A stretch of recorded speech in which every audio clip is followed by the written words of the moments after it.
Marvel Rivals second beta is finally here, and we have two new characters to check out today. That's going to be Venom and Adam Warlock. This video is basically just going to be my first initial impressions on Venom and Warlock. Nothing really about the greater beta. Not too much has changed, but there's definitely a couple of things that I'll talk about later on, especially once I've played it a little more.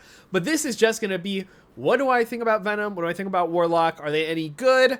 Are they frustrating? Are they fun? All of that good stuff. I'm going to go right into it real quick. We are going to start with Venom. So, Venom, initially, I've probably played more games of... Yeah, I've definitely played more games of Venom than I have of Adam. But Venom is a whole lot of fun. He is like the second dive tank. Obviously, Hulk is also kind of like a dive tank. But I think he is way more effective at it. Now, elephant in the room... This guy is basically Wrecking Ball, right? So he's got the swing, he's got pile driver. You have to be a certain distance in the air, but he has pile driver. It's a little more, loosey goosey. He's got this close range melee here that can headshot, which I think is really good. He basically has adaptive shields that change with how much health he currently has, and he has this tendril move, which can hold people in place, basically. And that's Venom's kit. It's very much like Disruption, Diving, Self-Sustain, Wrecking Ball, right? Now, I think he's like easy Wrecking Ball. There's not much to it. His ult is like he goes into the ground and basically has like Doomfist ult. But he gives himself adaptive shields, or his shields, afterwards. So, Venom is very fun. Any kind of high mobility character is going to be fun. The web swing, in theory, is really fun. Although, when you web swing in this video game, it doesn't work very well inside or anything like that. It sometimes feels really clunky. He also has wall run like Spider-Man.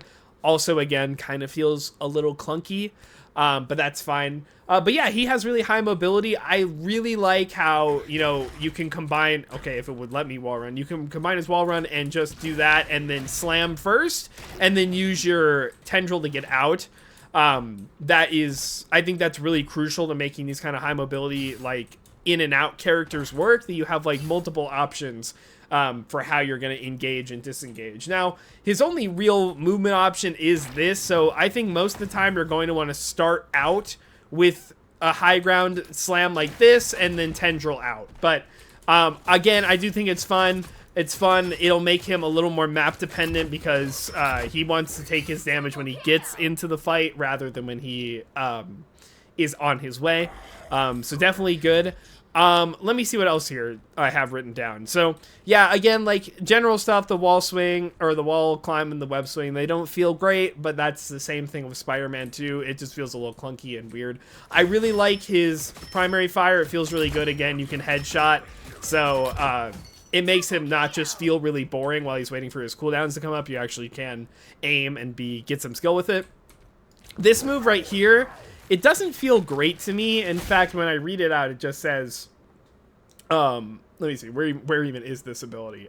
Unleash tentacles to slow enemies within reach. So they're just slowed. They're not even like stunned or anything. So to me, it feels like you're tethered to them and they should not be able to go a certain distance. That's not really what it is. They can still use their mobility tools. They can still do any of that. So it doesn't really feel great to me, honestly. Even like hitting it, I can't even tell its effective range. I guess it does do a little bit of damage if you can keep the tendril on. I honestly didn't even know that because most of the time people are able to get out from it or use their mobility or something.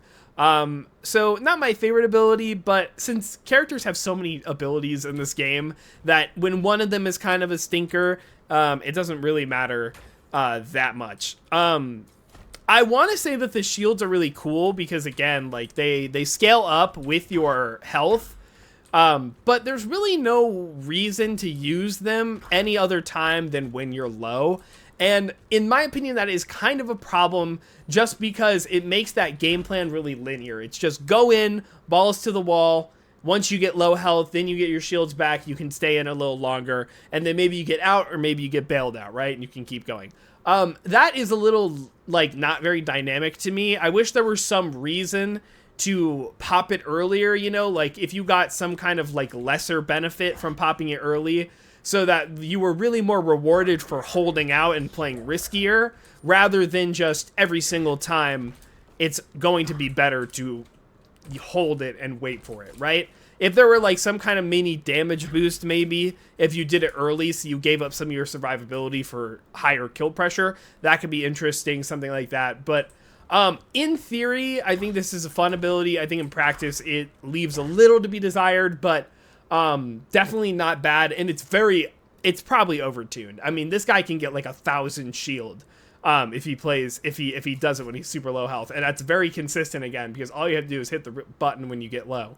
So yeah, not sure how that's going to play out, but again, Venom is just fun overall. He's just got the fun high movement mobility stuff, so it doesn't really matter currently right now. Maybe in the future that'll be a little bit of a problem, where Venom's going to be really annoying to deal with, but right now it's perfectly fine. The ult, I think, is really fun and fair because he doesn't get any extra health, and he doesn't go invulnerable when he's in the ground, right? It's not until he actually clicks it and hits people that he gets shield. So he can be shot and killed during the ultimate before he does it. So that actually feels really fair. I will say, though, I think its best use is going to be like when you get in and you've already taken aggro. Just go into the ground and instantly pop back up and get your shields back. But definitely something fun to work with here. So ult is definitely one of the highlights. And it doesn't even do that much damage or even that much knockup. So I don't think it's going to be very broken. So it's okay to have a little bit of power elsewhere rather than just pure kill pressure. But yeah, that's Venom. If you want any of my opinions about some of his better pairings, you know, Magneto can give him a bubble. I think that's always good, but does Venom really need it? Honestly, in my opinion, probably not. Bruce is the other dive tank. So you could probably run like double dive tank, that kind of, you know, very fast in and out style. That could be pretty decent. Venom could be the disruptor, and you could have just like another, like maybe a Strange or a Groot, just kind of like holding the fort, protecting your backline, stuff like that. I think that could also be fine. In terms of DPS, I mean, just anybody that goes really fast, and you know, Spider-Man, Black Panther, any of those characters that get in, Star-Lord, like that, you know. And then for supports, anybody who can heal him. He doesn't really need that many healing resources, but probably better for the more consistent healing, like Luna or Loki. Loki specifically can get on angles and help him like that. Warlock is fine with him, I think. It's really easy to give him a lot of health. Very burst health, too. So definitely okay. You know, like, none of them are going to be bad. Honestly, I don't know much about Mantis, so maybe she's fine, too. But that kind of general is what you're kind of thinking. So that is Venom. Let's go ahead and talk about Warlock, who is definitely... I will gladly be the light. Not my favorite. He is not my favorite design character in this game. Basically, my first point that I wrote down is that he feels kind of lame. I'm pretty sure this is a hit scan bullets and stuff. So basically, he cannot heal without his abilities. So I'm gonna go over and I'll do the support training, right? So he puts out this little, like, it's basically break pack, it's instant, and it does a lot of healing. Like, a lot of healing. I'll show you when these bots get lower. But honestly, for something that has no travel time, no weakness, short cooldown, extra bonuses, look how much healing this does just by clicking the button. Are you kidding me? That's like 200 health. He just has to click the button. It's like nothing, right? And I think it might even be more when you chain more of them together. I'm not exactly sure how it works. Let me read that again. But yeah, target an ally for bouncing stream of healing, which also heals himself upon casting. Self targets if no ally is selected. So basically, Adam basically cannot heal himself unless he doesn't look at anybody. Honestly, I didn't realize that he could use it selfishly, but I don't know why you would use it selfishly when it heals himself anyways. The other thing about Warlock is that his primary is only hit scan fire, right? It's pretty decent damage, pretty decent fire rate. But since this character can only heal with one ability, basically, it honestly doesn't feel very good. if I'm being completely honest with you, it's really like it feels like he should be able to heal more consistently, but he can't. So he's just doing damage, which could be more fun. But the problem with Warlock is that he doesn't have any mobility. He doesn't really have any self-sustain. So this character cannot really flank at all. You have to play very, very far back. Think about Zenyatta, but he doesn't have his transcendence to get himself out of jail. Now, he does have his passive, but we'll get to that. But for the most part, I really think this guy just wants to stay on the back. He can barely even take an angle and just play as safe as possible. Because nowadays with Venom and some buffed dive characters, he can explode really hard. Initially, when I played this character for the first time, I thought he was broken, dumb, stupid like that. I don't think he is. I think he's just really annoying. I think it's really annoying to get like this double full heal brig pack type of thing. I think it's really annoying to be able to kill him and then he just resurrects whenever he wants. And I also think his ultimate is really annoying. Now, this is mass res, right? So he has res, but the two crucial things about it is that it puts up a field that he can just heal whoever, or he can res whoever in that amount of time. But you'll notice that the thing stays up for like 10 seconds. So if they're in that thing, he can cast it early, then go get everybody killed, and then they'll come back as they die. Which I think brings a lot of the skill out of that ability and timing. And also, you can do it through walls, which is really lame, in my opinion, because it just eliminates a lot of the risk to it. Because at least Mercy mass res, she had to fly in and put herself, in theory, in danger. Warlock does not have to do that. And in fact, if he did have to do that, he could just res himself afterwards with his own self-res. So I really am not that much of a fan of this guy, especially since, again, there's no risk. He has to play super far back. Getting the reses off is like basically uncounterable if this guy pops himself behind a wall. That is just it. Now, when you get res, you don't have full health, but if Adam has any sideline on you, he'll just give you his big burst of 200 health, and then you won't be able to get killed. So yeah, I'm not really a fan of this character overall. I feel like he's very limited and frustrating. I don't know if he's going to be particularly very good, but he's very, very frustrating. Also, if you pair him with Star-Lord, Star-Lord gets his own self-revive, and that is really good on a flanking character like that. I feel like that is actually busted. Mantis gets the same thing, but I don't think it's as good. Star-Lord is actually pretty crazy, to be honest with you. Now, there are some other things in his kit that I haven't talked about. Firstly, his right-click, which is basically Zenyatta right-click. I kind of forgot he had this because this is just much more effective. But, yeah, basically you'll be playing him like Zenyatta, where you'll just kind of hold this, ready, wait until they come around the corner, and then do your regular stuff. Pretty standard, pretty okay gameplay loop. I need to start using this and implementing it a little more often. The other one of his abilities is really weird. I want to read it to you. It's Soul Bond. Basically, you unite the souls of allies on the bond, granting them healing over time and distributing damage taken across the board. So basically, they get some healing over time. And what that does then, well, let me redo this, is that you get healing over time, and then it'll redistribute the damage that they take amongst everybody. So if somebody takes 150 damage and you have 3 people linked, they're going to take 50 damage each instead, and then they'll heal over time, in theory, healing off that damage. That is a really weird thing to do, in my opinion, because, I mean, in theory, you could get your teammates killed by them not getting shot.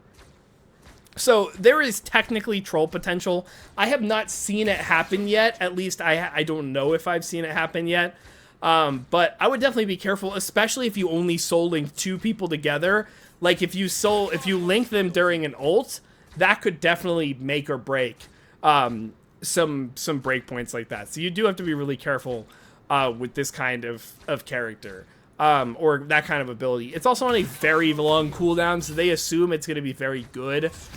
I don't know how good it actually is. I mean, in combination with his healing, it does link all of them together, so they'll all get the healing. But yeah, I don't know. I don't know really how strong this is compared to like Loki's immortality kind of thing or something like that. So, not exactly sure about that so much. Also, the last thing basically that I've written here is just that he is very low skill because his healing, and basically the reason you play him, his healing and his reses are really easy to get value out of. And the damage and all the harder things, like the aiming, it's not really why you're going to be playing Adam Warlock anyways.